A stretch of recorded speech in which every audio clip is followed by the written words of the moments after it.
rueda de prensa. Well, thank you very much. We had a terrific meeting. We discussed a lot of things. As you know, I had an excellent phone call with President Putin that lasted for over 2 hours. We discussed a lot of points, and I do think we're getting a lot closer, maybe very close.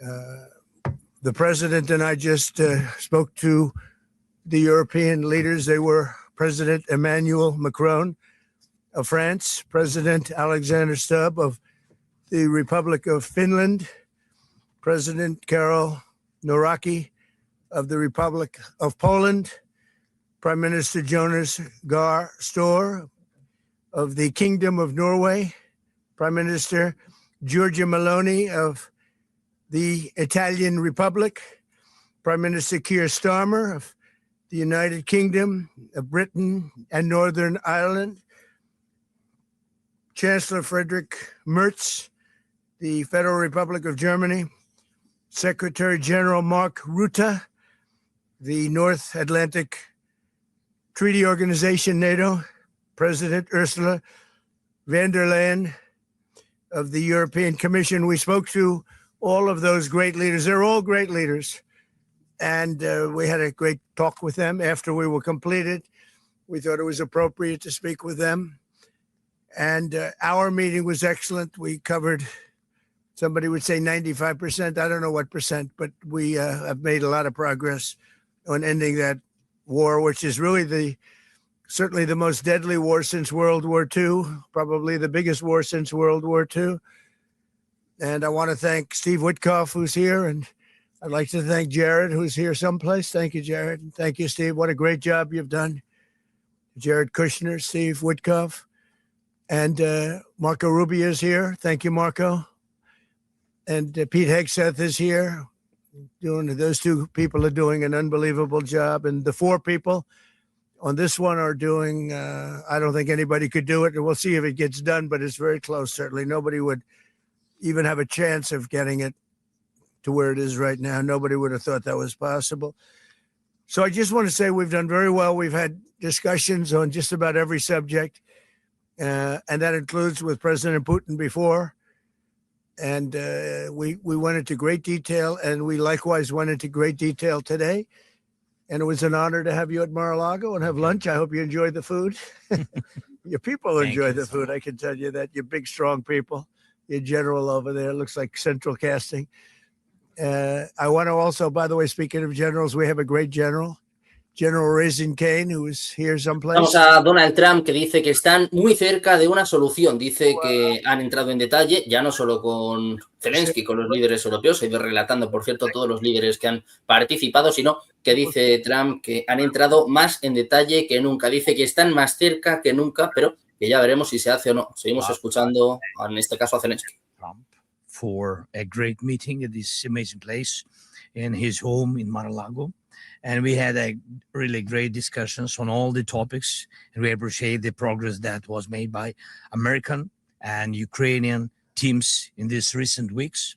Special thanks to Steve Witkoff and Jared Kushner, and thank you to for their engagement and full commitment, and also to our team, and first of all to Rustem Umerov and General Gnatov, and to all our teams. And we discussed all the aspects of the peace framework, which includes, and we have a great achievements, 20-point peace plan, 90% agreed, and US-Ukraine security guarantees, 100% agreed. US-Europe-Ukraine security guarantees, almost agreed.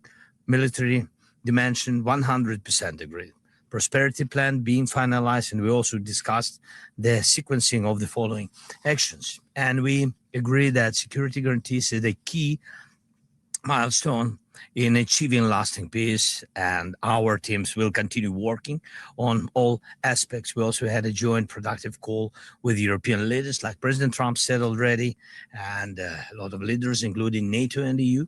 And we agreed that our teams will meet in upcoming weeks to finalize all discussed matters. And we agreed with President Trump that he will host us, and maybe in Washington, European leaders and Ukrainian delegation, yes, in January. And Ukraine is ready for peace. And once again, would like to thank President Trump for a warm welcome and substantial discussion. Thank you, Mr. President. Thank you very much. Thank you so much, Mr. President. Any questions, please?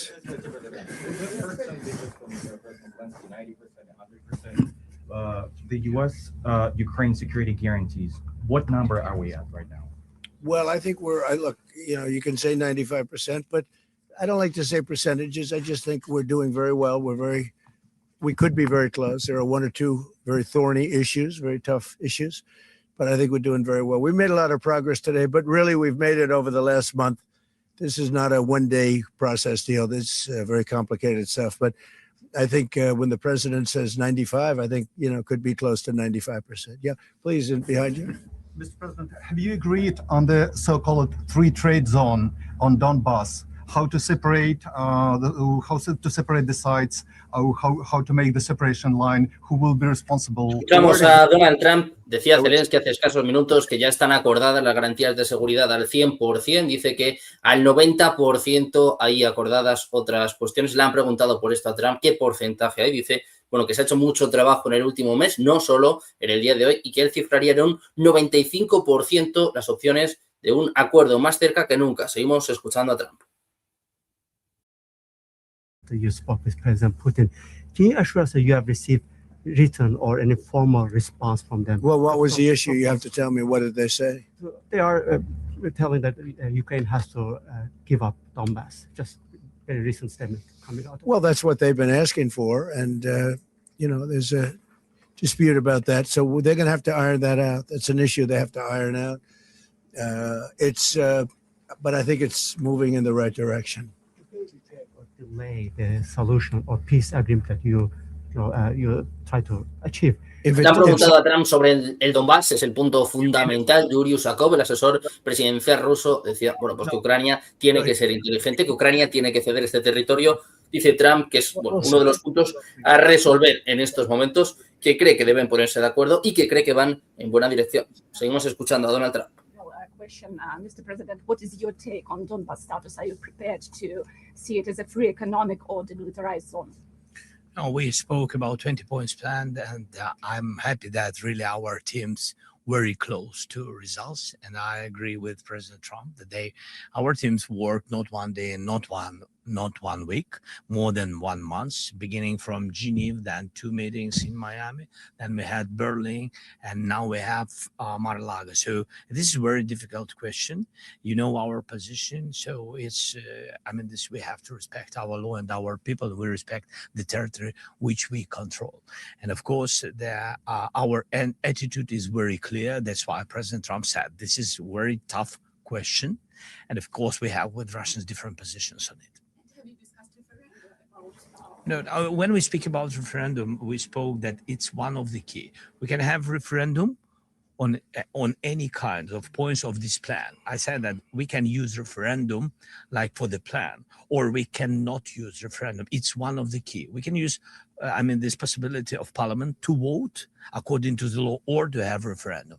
Doesn't matter. This referendum, if the plan will be very difficult for our society, very difficult. Of course, our society has to choose and has to vote because it's their land, the land not of one person, it's the land of our nation for a lot of generations. They'll probably have to get their plan approved by parliament or by referendum of the people.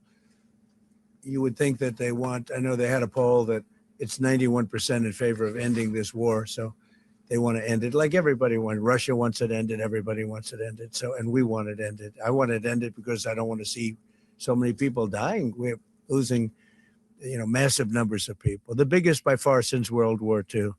So we want to see it ended. Absolutely. President Trump, you said at the top that you plan to speak again tomorrow. Is that correct? I might. It depends on what happens tomorrow. If there's an additional something to add, otherwise there's no reason to. We're in the process. Jared and Steve are working very hard to get something done. And if there's something that comes up, I'd speak. But otherwise, I don't think there's any reason to. In your mind, sir, what are the thorniest issues still unresolved after the? Well, I think the land you're talking about. Some of that land has been taken. Some of that land is maybe up for grabs, but it may be taken over the next period of a number of months. And are you better off making a deal now? Look, let me tell you, they have been very brave. They fought very hard and continue to fight very hard and do tremendous damage. But Russia would like to see it end, and Ukraine would like to see it. And I think it's time to end. Escuchamos a Trump, le preguntan cuáles son las cuestiones más espinosas en estos momentos. Dice que sin duda la tierra, el territorio. Le preguntaban por esto a Zelensky, que dice, bueno, pues que tanto el Donbass como el resto de los 20 puntos se pueden debatir, se pueden llevar a cabo con un referéndum. Sobre esto han preguntado a Trump, que dice, bueno, que el territorio es la cuestión más importante, pero que sobre todo le ha dicho a Zelensky que lo que tengan ahora lo pueden perder en el futuro. Es decir, que cuanto más dure este conflicto, más difícil puede ser para Ucrania. Dice Trump, eso sí, que han sido muy valientes hasta ahora, pero que hay territorio que a lo mejor no han perdido ahora, pero que se puede perder en los próximos meses. Seguimos escuchando la explicación de Trump. But he wasn't going to do anything about it. He didn't do anything about it until I was gone. And then a lot of really bad statements were made by people, by a lot of people, I guess, but by a certain president that we had who was a disaster. Yes. Anticipate going to Ukraine if you can get to an agreement? And I know I have you no said problem earlier, with doing it. You know, I have no problem with doing it. Don't anticipate it. Would like to get the deal done and not necessarily have to go. I've offered to go and speak to their parliament. And, you know, if that would help, I don't know if that would help. I think it would probably help, but I don't even know if that's... You're welcome. Yeah, no, I know. Always. So I'm not sure that it would be really necessary, but if it would help save 25,000 lives a month or whatever it may be, I would certainly be willing to do that. Yeah, please. No, behind you. And how about Where are you from? From Ukraine? Good, I had a feeling. Public broadcaster. Good. And how about Zaporizhzhia nuclear plant? Have you discussed this question? On what? Zaporizhzhia nuclear plant. Yeah, we discussed that at length today. As you know, it's in pretty good shape. It can start up immediately, almost immediately. And it's one of the things I discussed with President Putin. And they were talking about the nuclear plant. That's probably the biggest in the world, just about the biggest anywhere in the world. Can you believe that? And President Putin's actually working with Ukraine on getting it open. He's been very good in that sense. He wants to see that open. And he hasn't hit it with missiles, hasn't hit it with anything. It's a big danger to do that for everybody. But they're working together to try and get it. It can open very quickly. It's in pretty good shape. And the people there have been there for years. The people there running it. You know, they have 5,000 people in that plant. Can you believe it? I learned that today. 5,000 people. It's the biggest plant of its kind in the world.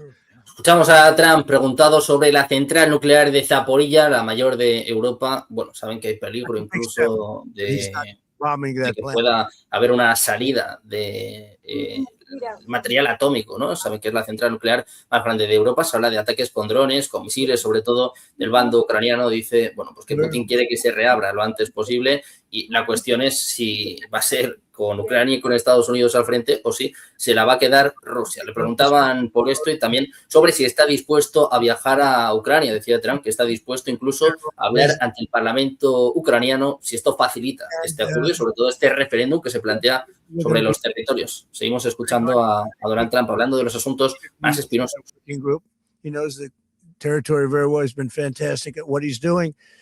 And they may add one or two people. And likewise, Ukraine's going to have some very good people that were at lunch today that enjoyed the lunch today a lot, more than they thought, right? But do you want to say who may be on your working group? Yeah, we now, as I said, that we work with Stephen Jarrett. We worked our Rustem Umerov and also Deputy Minister Gislitz and also General Natov, and they will continue work in this group. And of course, if we will go further, and I hope that really we will have decisions in January, as I said, about all these documents, 6 documents. And of course, we will continue work on this so they know what to do. Yes. And that working group, by the way, importantly, will also then be working with Russia. Okay? Because to work with ourselves doesn't really solve much of a problem. So they'll be working with Russia. Yeah, please. President, you said this morning you weren't a deadline guy. How long do you think it'll take to get this last little bit, as you say, finished? What are we talking about? So if it went really well, you know, maybe a few weeks. And if it went poorly longer, and if it went really poorly, it's not going to happen. That would be a shame. There's that chance also. It's possible it doesn't happen. But, in a few weeks, we will know one way or the other, I think. But if it went really well, but it could also go poorly. I mean, we could have something where one item that you're not thinking about is a big item breaks it up. Look, it's been a very difficult negotiation, very detailed. It's funny, I settled 8 wars. Some were going on for 35 years. And we got them settled in a couple of days. Some of them, one was going on for 37 years. I settled it in 1 day. But this is a very complex one. What the No, I think we'll get it done. I don't want to say when, but I think we're going to get it done. Yes, ma'am. Mr. President, you in the past have suggested a trilateral meeting between both Presidents Putin and Zelensky. Is Right. that something that is also on the docket? I see that happening, sure, at the right time. I saw a very interesting President Putin today. I mean, he wants to see it happen. He wants to see it. He told me very strongly. I believe him. Don't forget, we went through the Russia hoax together.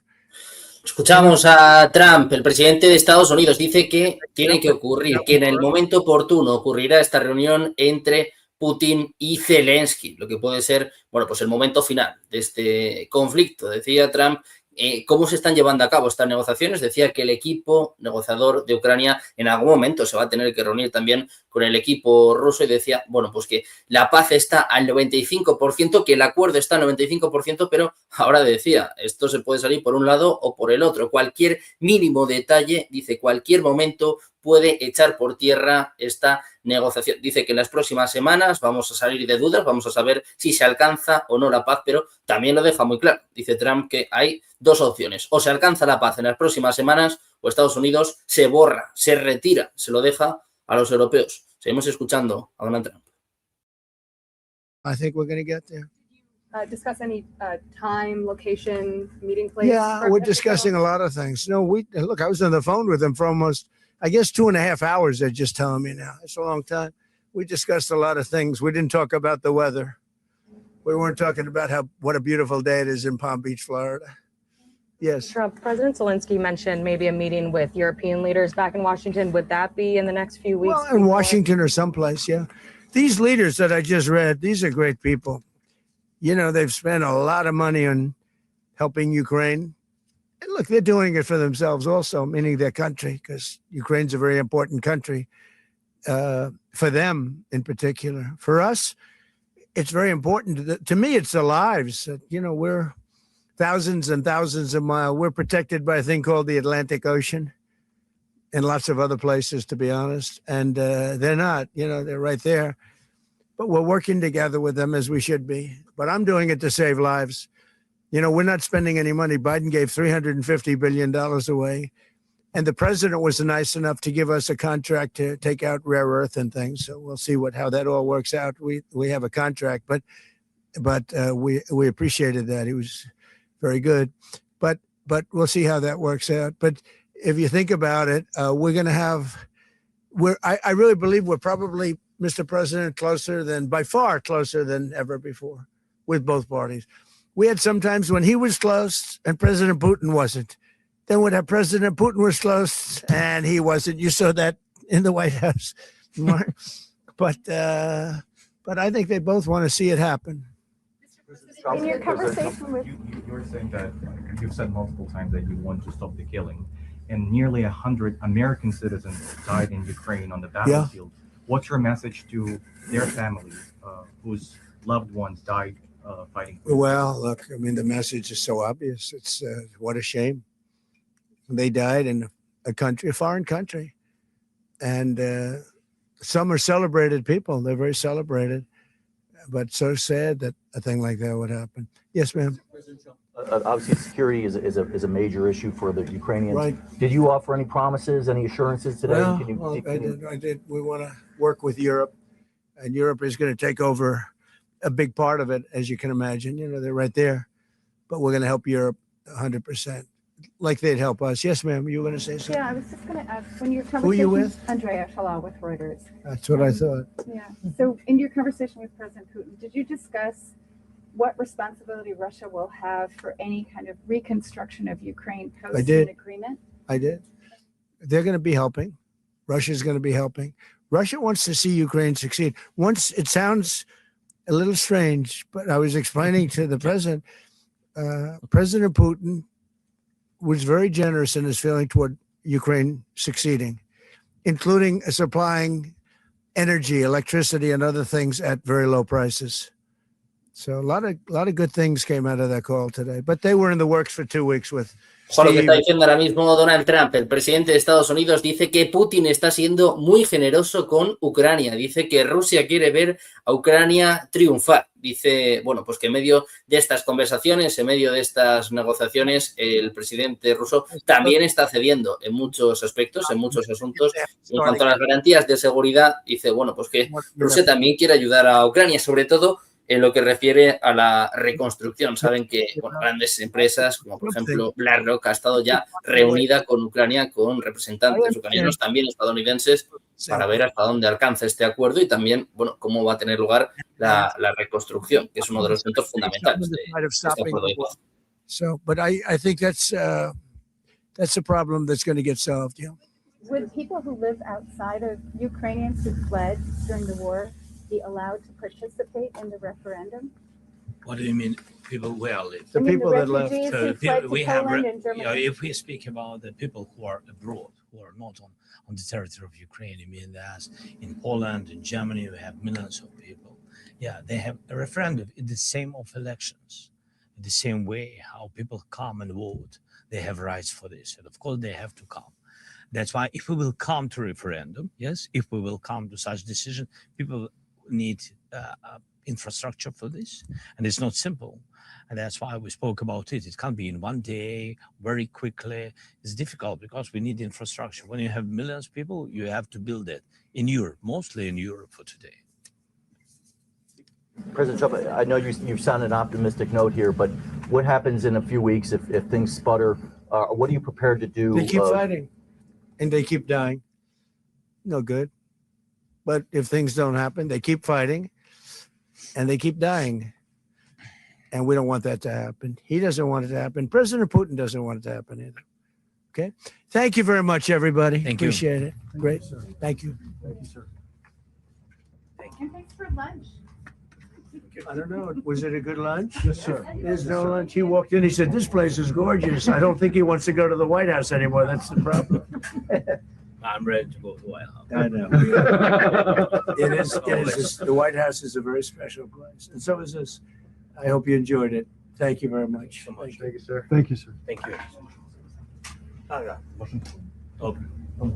Thank you.